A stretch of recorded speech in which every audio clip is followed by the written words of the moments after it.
তো নমস্কার বন্ধুরা। এবারে আমরা ডিসকাশন করব প্যাডাগজি।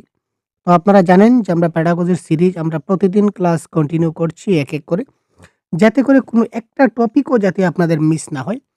প্যাডাগজিতে সিটেট পরীক্ষায় প্যাডাগজিতে আপনাদের 90 নম্বর আসে ওভারঅল। তো এই আমার যদি সবগুলা ক্লাস আপনারা দেখতে পারেন, তাহলে এই 90 র মধ্যে 90 আপনারা পাবেন, সেটা কনফার্ম আমি গ্যারান্টি বলে দিচ্ছি। বাংলা ভাষায় তো আপনাদের 15 নম্বর থাকছে প্যাডাগজিতে। সিডিপির 30, তারপর পেপার 1 এ ম্যাথসের 15, তারপর ইবিএস এর 15, তারপর আ আমাদের যে ল্যাঙ্গুয়েজ 1 এবং ল্যাঙ্গুয়েজ 2 যেখানে থাকছে, এখানে থাকছে। তো এখানে দেখুন এই ৪ 15 60 আর ৩০ এ ৯০। সুতরাং এই ৯০ মার্কের প্যাডাগজি আপনার থাকবে এবং আমরা প্যাডাগজি সিরিজটা এমনভাবে আমরা কন্টিনিউ করতে যাচ্ছি, যাতে করে প্রত্যেকটা বাংলার পাশাপাশি বাংলা তো আপনাদের 100% হেল্প হবে, একদম নো ডাউট।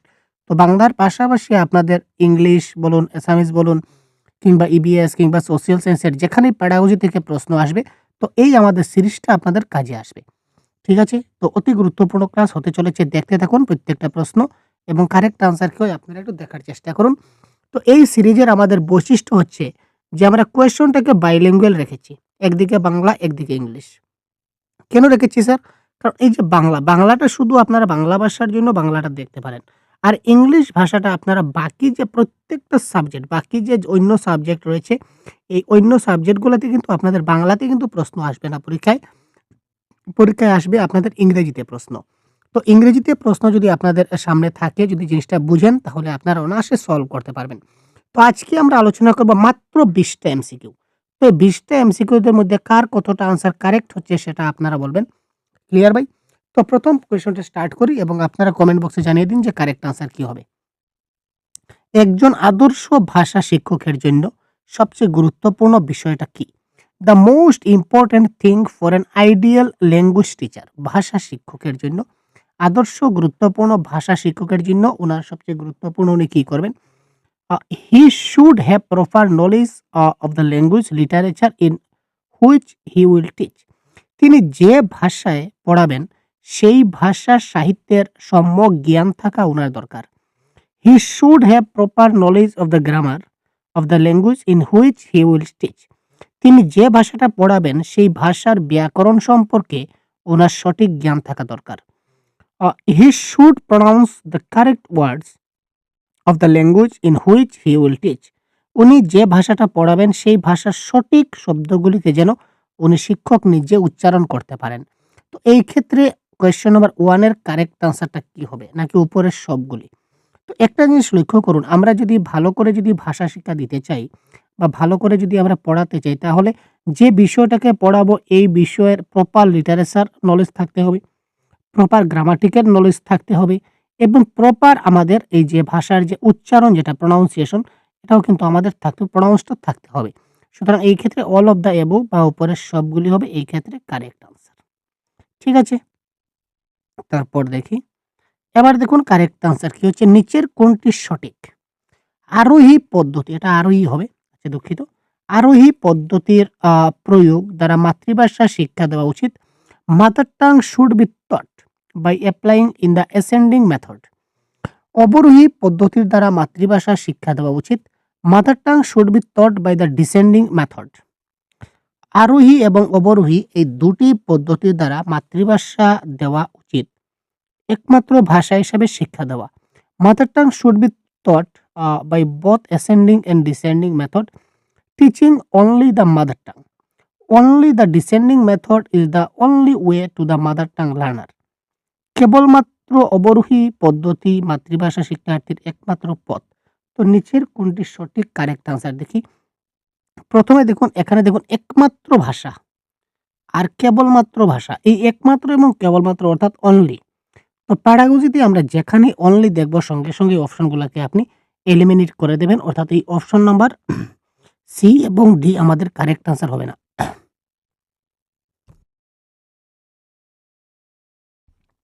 এই অপশন নাম্বার সি এবং ডি আমাদের কারেক্ট আনসার কখন হবে না। আচ্ছা, ডিসেন্ডিং অর্ডার এবং অ্যাসেন্ডিং অর্ডার মানে আরোহী এবং অবরোহী। এটাকে অন্য বলা যায় যে ইন্ডাকটিভ এবং ডিডাকটিভ। তো সবসময় আমরা কি করি? ইন্ডাকটিভ মেথডে আমরা পড়াই। ক্লিয়ার? তো মাদার টাং সবসময় আমাদের কি করতে হবে? ইন্ডাকটিভ মেথড মানে নোন টু আননোন, সহজ থেকে কঠিন। ঠিক আছে? বিশেষ থেকে সাধারণ অর্থাৎ সহজ থেকে কঠিনের দিকে আমরা যাবো, জানা থেকে অজানার দিকে আমরা পড়াবো। ছোট্ট শিশুদের ১ম এ কি অজানা একটা জিনিসই আনবো? ১ম এই তাকে বলবো এই সৌরজগৎ। ১ম এ তাকে সৌরজগৎ বলব না ভাই। ১ম এ যে জিনিসটা তার হাতের কাছে আছে ওটাকে দেখতে হবে। ঠিক আছে না? আচ্ছা এই দেখুন আরোহী পদ্ধতি সম্বন্ধে যে ডিটেইলস এক্সপ্লেনেশন যেটা দেওয়া আছে কি বলেছে, যে পদ্ধতিতে উদাহরণের মাধ্যমে সংজ্ঞা গঠন করা হয় সেটা হচ্ছে আরোহী পদ্ধতি। অর্থাৎ ছাত্রদেরকে আমরা সবসময় কি করি? ১ম এ একটা উদাহরণ দেই। উদাহরণ দিয়ে এই কনসেপ্টটা তাকে বুঝিয়ে দেওয়ার চেষ্টা করি। এটা হচ্ছে আরোহী পদ্ধতি এবং ১ম এই যখন আমরা ছাত্রদেরকে ভাষা শেখাবো তখন এইভাবে এক্সাম্পল টু রুল আমরা যাব। ক্লিয়ার? আর আরোহী পদ্ধতিটা ঠিক উল্টোটা। ক্লিয়ার? এখানে পুরা ডিটেইলস আছে। আপনারা আমাদের সহজগুরু অ্যাপে পিডিএফটা আপলোড হয়ে গেছে। আপনারা এখানে গিয়ে এটা দেখে নিতে পারবেন। তারপর কোয়েশ্চেন নাম্বার ৩ কি বলেছে দেখি? পাঠ চলাকালীন শিক্ষাকে আরো আকর্ষণীয় করতে একজন শিক্ষকের জানতে হবে। To make learning more interesting during the lesson, the teacher should know. একটা ক্লাসকে আরো ইন্টারেস্টিং করতে গেলে ক্লাসের সময় একজন শিক্ষককে কোন বিষয়ে জানতে হবে? অর্থাৎ আমি ক্লাস নিচ্ছি। তো এই ক্লাসটাকে আরো আকর্ষণীয় করতে গেলে আমাকে কি জানতে হবে? কোয়েশ্চেন নাম্বার 3 এখানে দেখুন বিধিবদ্ধ শিক্ষা অর্থাৎ ফর্মাল এডুকেশন, নিয়মানুবর্তিতা মানে ডিসিপ্লিন, তারপর হচ্ছে অভিনয় অর্থাৎ অ্যাক্টিং এবং খেলাধুলা মানে হচ্ছে স্পোর্টস। তো এখানে correct answer question number 3 correct answer কি হবে একটু বলুন তো আপনারা? এখানে দেখুন ক্লাসের সময় আমরা যে শিশুদের পাঠদান করি, বিভিন্ন মেথডে পাঠদান করি।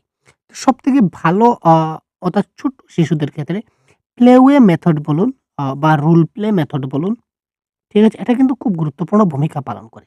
ছোট্ট শিশুরা তো আপনি যদি তাদেরকে অভিনয় করে কিংবা অ্যাক্টিং করে যদি তাকে বোঝান, তাহলে সেই জিনিসটা কিন্তু খুব ভালো করে বুঝে নিতে পারবে।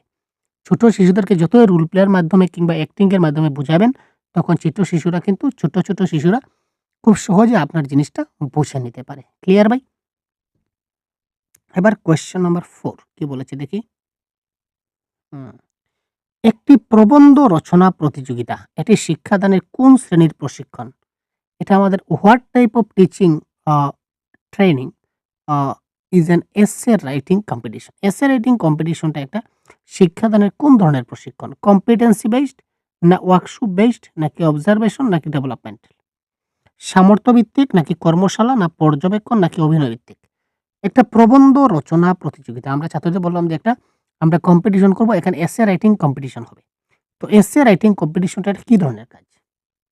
তো এটা কোয়েশ্চেন নাম্বার 4 এটা কারেক্ট আনসার এটা হচ্ছে একটা ওয়ার্কশপ বেস অর্থাৎ কর্মশালা। তাদেরকে আমরা ১ম এ কাজ দিলাম। তাদেরকে ওয়ার্কশপ দেওয়া হলো। একটা কাজ দেওয়া হলো। তাদেরকে ওয়ার্ক দেওয়া হলো। যে তোমরা নিজে এই ওয়ার্কটা করো, কাজটা করো। তারপর তোমাদের ভালো এবং খারাপের দিকটা আমরা দেখব। ক্লিয়ার? কে জিতলে কে হারলে প্রতিযোগিতায় সেটা পরে দেখা যাবে। আগে তোমরা এসে রাইটিং কম্পিটিশনে তোমরা অংশগ্রহণ করো। তাদেরকে দিয়ে আমরা এসে রাইটিং কম্পিটিশন করাইলাম। এটা হচ্ছে তার ওয়ার্কশপ বেসড। ক্লিয়ার? তারপর হচ্ছে ভাষার বোধ পরীক্ষণ হলো language comprehension testing is correct answer কি হবে? এটা হচ্ছে সুষ্ঠু শিক্ষাদান, ভাবের আদান-প্রদান, মনোসমীক্ষণ এবং কোনটিই নয়। তো এটা কারেক্ট আনসার হবে প্রপার টিচিং বা সুষ্ঠু পাঠদান। ভাষার বোধ পরীক্ষণ কোনটা? এটা হচ্ছে সুষ্ঠু পাঠদান। কেন এটা কারেক্ট আনসার? তার এক্সপ্লেইন আমরা একটু দিচ্ছি। বোধ পরীক্ষণ কথার আক্ষরিক অর্থ হচ্ছে ওই যে বোধ পরীক্ষণ দেখতে পাচ্ছেন, এই বোধ পরীক্ষণ কথার আক্ষরিক অর্থ হচ্ছে অর্থবোধ বা জ্ঞান যাচাই করা। বাংলা ভাষায় লিখিত কোনো নির্বাচিত গদ্যাংশ বা অনুচ্ছেদ পড়ে সেই অংশে লেখকের বক্তব্য কি তা শিক্ষার্থী বুঝতে পারছে কিনা না তা জানবার জন্য প্রশ্ন করা হয়। অর্থাৎ বোধ পরীক্ষা মানে কম্প্রিহেনশন টেস্ট। ঠিক কম্প্রিহেনশন টেস্ট সে যদি পড়ে, তো পড়ার পরে সে নিজেটা যদি বুঝতে না পারে যে এখানে কি লেখা ছিল, এখানে লেখকের কি বক্তব্য ফুটে উঠেছে, এটা যদি শিক্ষার্থী বুঝতে না পারে বা আমি একটা প্যাসেজ সে পড়ল, ধরে নিন এখান থেকে এতটুকু পর্যন্ত একটা প্যাসেজ। আমাদের পরীক্ষায় কিন্তু প্যাসেজ আসে ল্যাঙ্গুয়েজ অন ল্যাঙ্গুয়েজ 2 তে। এই প্যাসেজটা পড়ে যদি আমি আনসার করতে না পারি, তার মানে আমার সেই বোধ পরীক্ষণটা হলো না। আমার সেই কম্প্রিহেনশন টেস্টটা হলো না। তো এটা কারেক্ট আনসার হবে সুষ্ঠু শিক্ষাদান পদ্ধতি। প্রপার টিচিং দিতে হবে ছাত্রদের যাতে করে তারা এই প্যাসেজটা পড়ে জিনিসটাকে ভালো করে বুঝতে পারে। এটাকে ইংরেজিতে কি লেখা আছে একটু দেখি। The literal meaning of the word comprehension testing is to check the meaning, to check the meaning or to check the knowledge। এখানে তার এই যে এইগুলা পড়ে পড়ে সে কতটুকু এটার অর্থ বুঝলো কিংবা সে এই বিষয়ে কতটুকু জ্ঞান লাভ করতে পারল। After reading a selected pros, passage or paragraph, একটা প্রোজ বলুন কিংবা প্যাসেজ বলুন কিংবা প্যারাগ্রাফ বলুন, সেটা বেঙ্গলিতে রিটেন হোক বা ইংলিশে রিটেন হোক, যাই হোক, question are asked to find out whether the student has understood what the author is saying in that passage.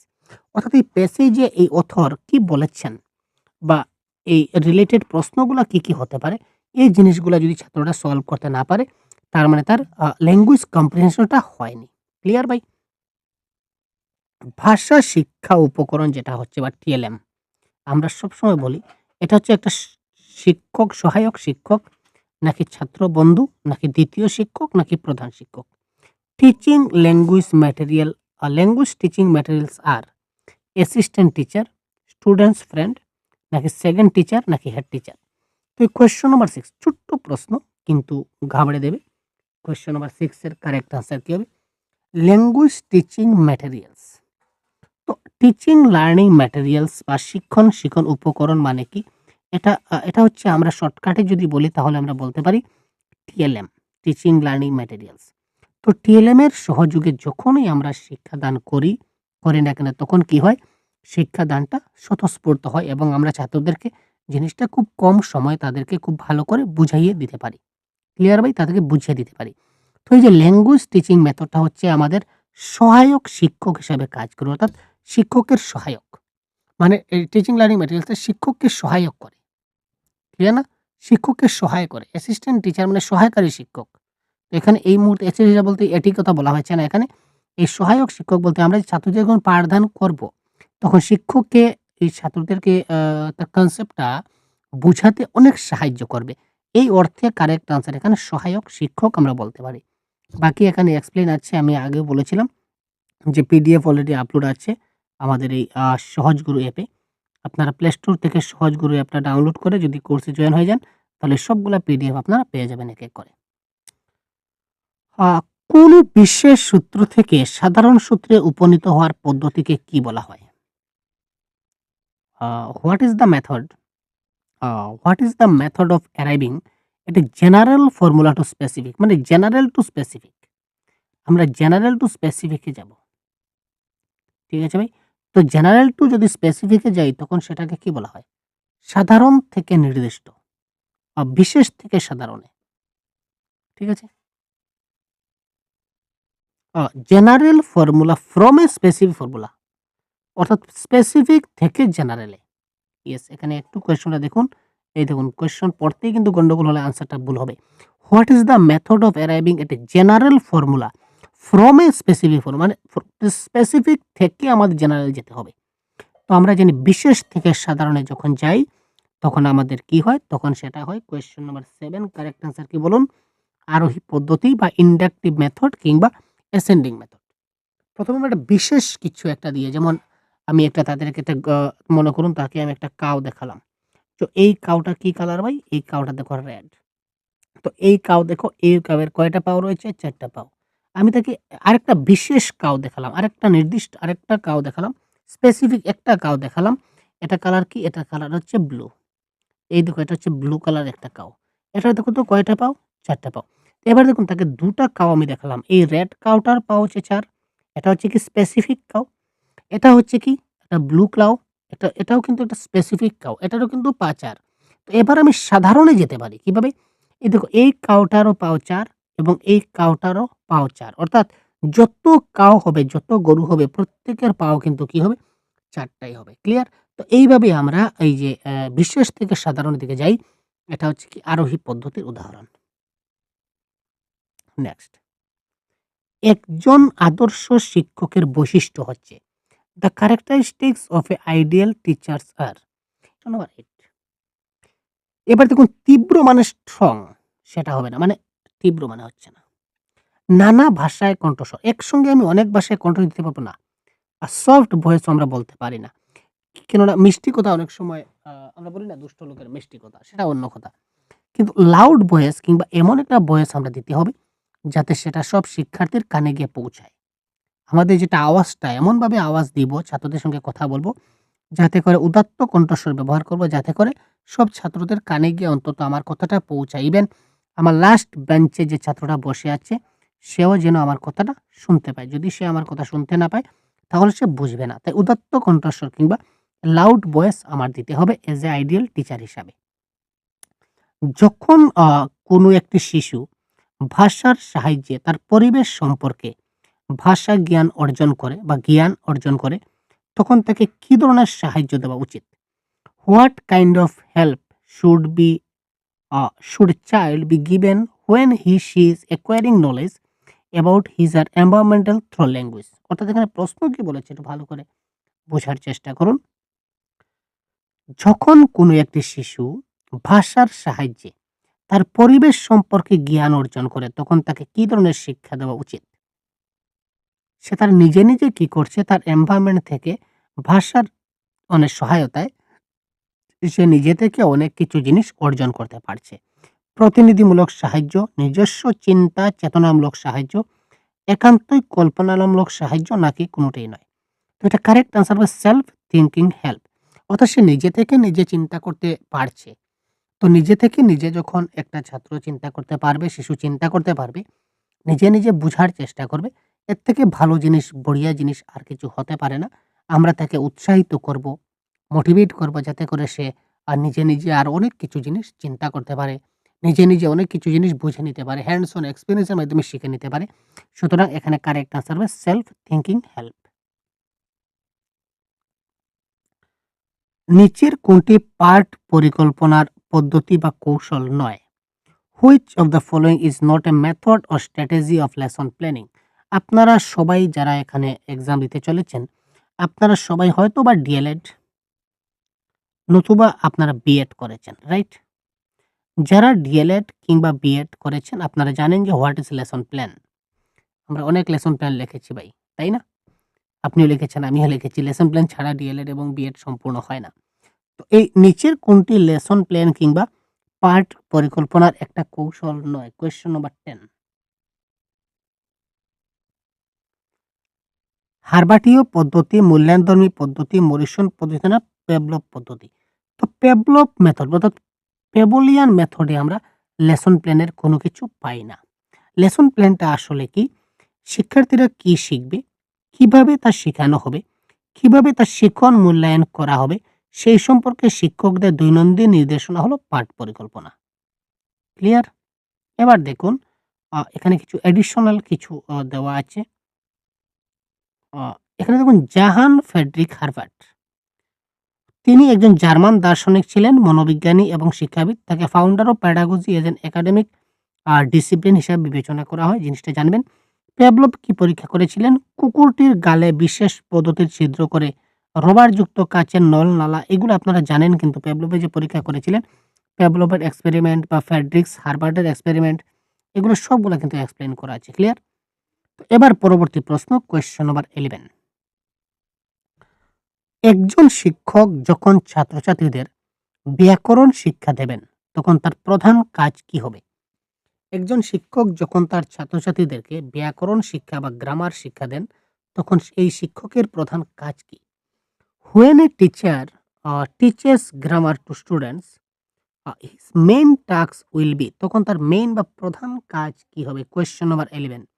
To give special emphasis on language learning, to maintain a close connection between student and language learning, to correct student error in language learning, none of the above.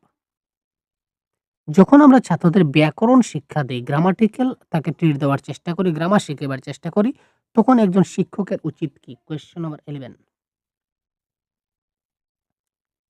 ভাষা শিক্ষার উপর বিশেষ জোর দেওয়া, ভাষা শিক্ষার সঙ্গে ছাত্রছাত্রীর নিবিড়ভাবে যোগসূত্রতা রক্ষা করা, ভাষা শিক্ষার ক্ষেত্রে ছাত্রছাত্রীদের ত্রুটি দূর করা। এবার দেখুন, যখন আমরা গ্রামার যখন শেখাবো, গ্রামারের সময় কিন্তু অনেক কিছু ভুল হয়। গ্রামার যখন আমরা ছাত্রদের শিখাবো, গ্রামারের সময় কিন্তু অনেক ভুল দেখা যায়। কোয়েশ্চেন নাম্বার 11, ঠিক আছে না? ক্লিয়ার? অনেক ভুল ত্রুটি দেখা দিতে পারে গ্রামারের সময়। খুব জটিল টাইপ তো। তাই আমরা কি করব? To correct students error in language learning. ছাত্রদের এই যে ভাষা শিক্ষার ক্ষেত্রে যে সকল ভুল হবে, ভুলগুলো আমরা যখন সংশোধন করে দেব, তখন তার গ্রামাটিক্যালি জিনিসটা কারেক্ট হয়ে যাবে। একটি শ্রেণীকক্ষে অসম পরিবেশ বলতে বোঝায়, অর্থাৎ an uneven environment in a classroom mess। ক্লাসরুমে মানে কোন জিনিসটা একটা অসুবিধা সৃষ্টি করতে পারে? ১ বিশৃঙ্খলা, শিক্ষা উপকরণের অভাব, ছাত্রছাত্রীর অনুপস্থিতি না উপরের সব?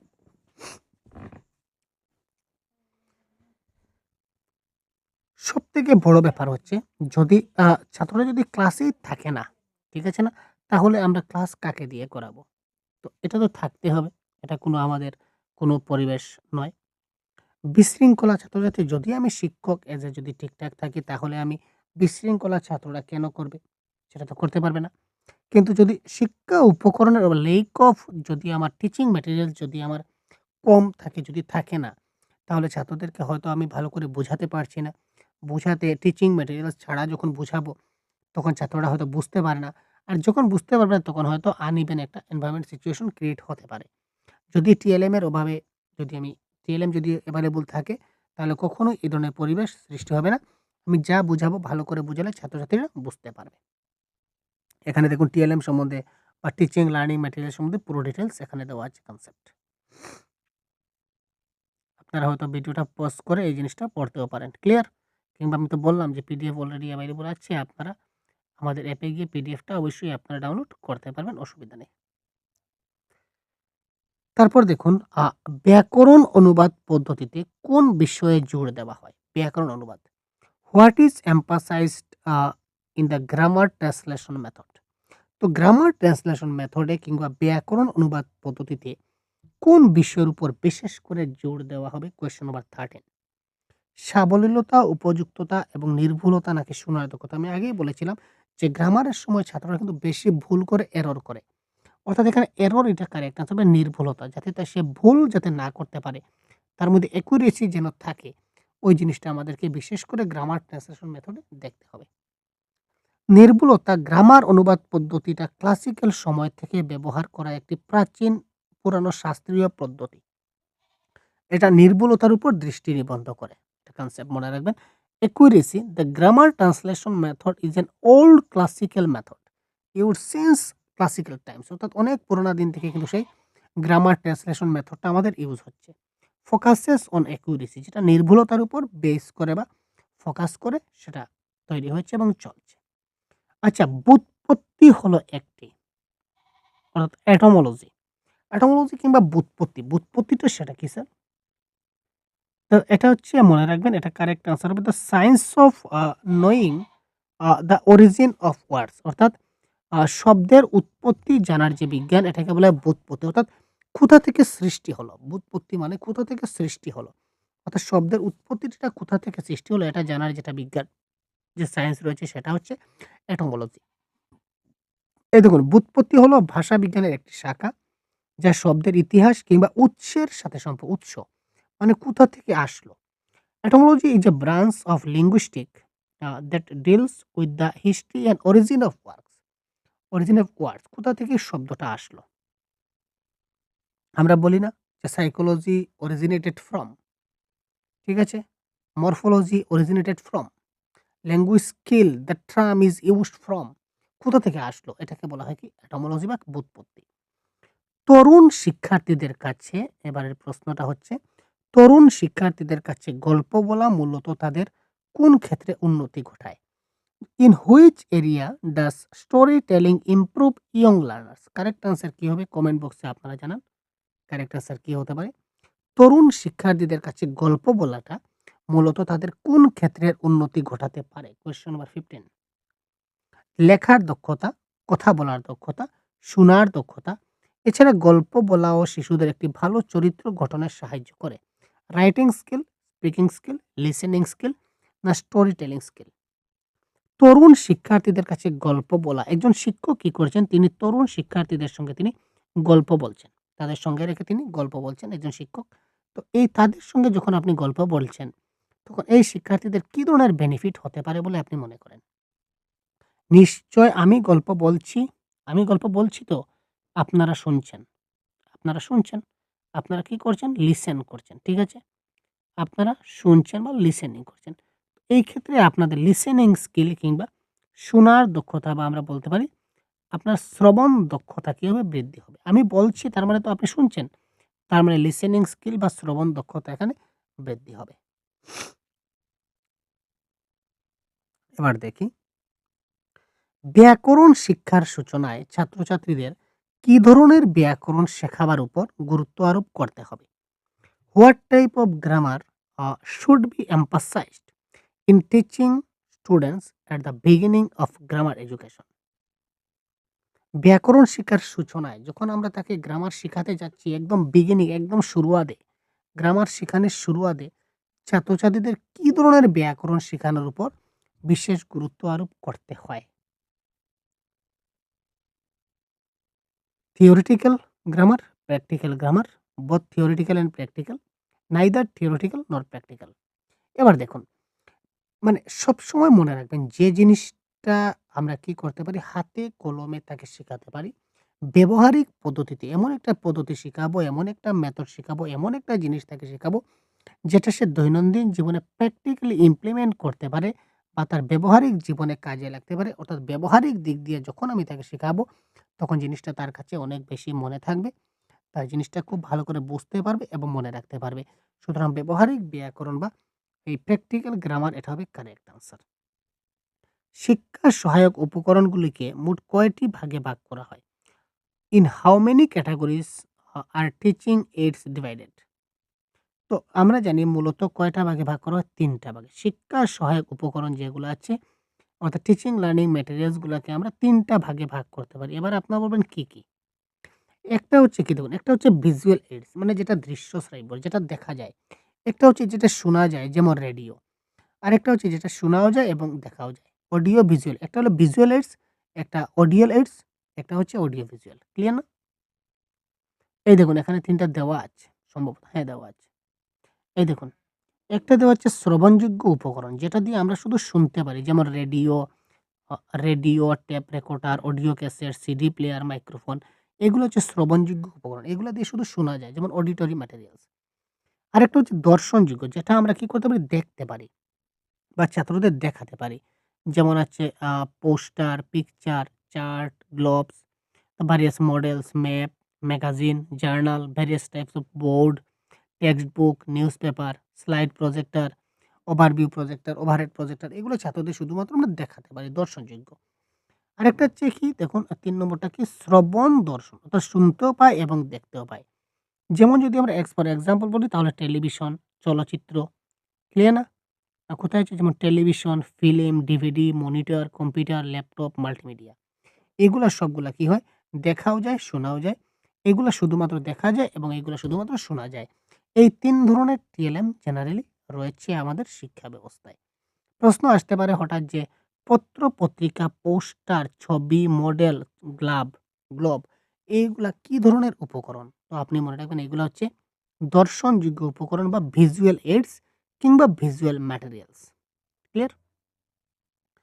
এবার ভাষা পদ্ধতি বা ল্যাঙ্গুয়েজ মেথড বলতে কি বোঝায়? Language method refers to question number 18 teaching textbook according to the curriculum. আচ্ছা, teaching grammar through conversation and discussion showing various application of grammar in the language while teaching literature. Analysis of specific formula. Correct answer কি হবে? Question number 18. পাঠ্যক্রম অনুসারে পাঠ্যপুস্তক সহ পড়ানো। আচ্ছা, বার্তালিপি, কথাবার্তা ও আলাপ আলোচনার মাধ্যমে ব্যাকরণ শিক্ষা। ল্যাঙ্গুয়েজ মেথড বলেছে ভাই, ল্যাঙ্গুয়েজ মেথড ভাষা পদ্ধতি। সাহিত্য পড়াতে, পড়াতে ভাষার মধ্যে ব্যাকরণের নানা প্রয়োগ দেখানো অ্যাপ্লিকেশন। আমরা ছাত্রদেরকে এপ্লাই করা শেখাবো যে ভাষার মধ্যে থেকে সাহিত্য পড়াতে, পড়াতে ভাষার মধ্যে ব্যাকরণকে কিভাবে এপ্লাই করতে হয়। Application of the grammar in the various aspects in the teaching literature. এটা হবে correct answer option number C. শিকনের সবচেয়ে প্রথম কথাটি কি? The very first thing in learning is. শিকনের সবচেয়ে প্রথম কথাটি কি? শিকনের সঙ্গে নিজেকে মানিয়ে নেওয়া, দৃঢ়তার সঙ্গে কথা বলতে পারা, সমস্ত বিষয়কে আত্মীয়করণ করা, সমস্ত বিষয়কে বর্জন করা। কোয়েশ্চেন নম্বর 19 এখানে দেখুন আমরা সব বিষয়কে কি বর্জন করি? সবাই সব কথাকে আমরা বর্জন করে নেই? মানে সব কি আমরা অ্যাবান্ডিং করি? না। আমরা সব বিষয়কে আত্মীকরণ করি। যখন আমরা শিখি তখন শিখনের ১ম কাজ হচ্ছে আমরা সব বিষয়কে আমরা আগে assimilating করি। assimilating all subject সমস্ত বিষয়কে আমরা কি করতে পারি? আত্মীকরণ করি। ল্যাঙ্গুয়েজ acquisition এবং ল্যাঙ্গুয়েজ লার্নিং এর চ্যাপ্টারে আপনারা খুব ভালো করে দেখেছেন। তো আজকের ক্লাসের এই সর্বশেষ প্রশ্ন, শিক্ষার্থীদের অনুবাদ শেখানোর জন্য নিচের কোন ভাবে পাঠ পরিকল্পনা করা যেতে পারে? In which following in which of the following ways can lesson plan be made in teaching students translation? শিক্ষণ কৌশল, শিক্ষণ পদ্ধতি, উপকরণের ব্যবহার যখন আমরা শিশুদেরকে কোনো কিছু শেখাবো, তখন আমরা টিচিং স্ট্র্যাটেজি ব্যবহার করতে পারি, টিচিং মেথড ব্যবহার করতে পারি বা ম্যাটেরিয়ালস ব্যবহার করতে পারি। Correct. Learning introduced behavioural change of the student, যখন ওই শিক্ষার্থীর কিছুটা শিখন হবে তখন তার আচরণের পরিবর্তন হবে। তারপর তার পূর্বজ্ঞান যাচাই করতে হবে। সুতরাং কারেক্ট আনসার হচ্ছে অল অফ দেম বা উপরের সবগুলি হবে এই ক্ষেত্রে কারেক্ট আনসার। তো এই দেখতে পাচ্ছেন এই সবগুলোর আনসারকে আমি আগে বলেছিলাম যে আমাদের সহজগুরু ইউটিউবে আমাদের প্রতিদিন ক্লাস চলছে, আপনারা দেখতে পারেন। আমাদের সহজগুরু অ্যাপ রয়েছে, অ্যাপে আপনারা ক্লাসও পাবেন, মক টেস্ট পাবেন, ক্লাস, মক টেস্ট, তারপর নোটস, ঠিক আছে? Live class, recorded class, mock test সবগুলো ডিটেইলস আপনারা পেইড কোর্স আপনারা এখানে পেয়ে যাবেন। তাছাড়া অনেকগুলা ফ্রিতে দেওয়া আছে, আপনারা দেখতে পারেন। তাছাড়া আমাদের সৃজন গুরুজি আরেকটা ইউটিউব চ্যানেল আছে, আপনারা যেমন দেখতে পাচ্ছেন ক্লাসটি।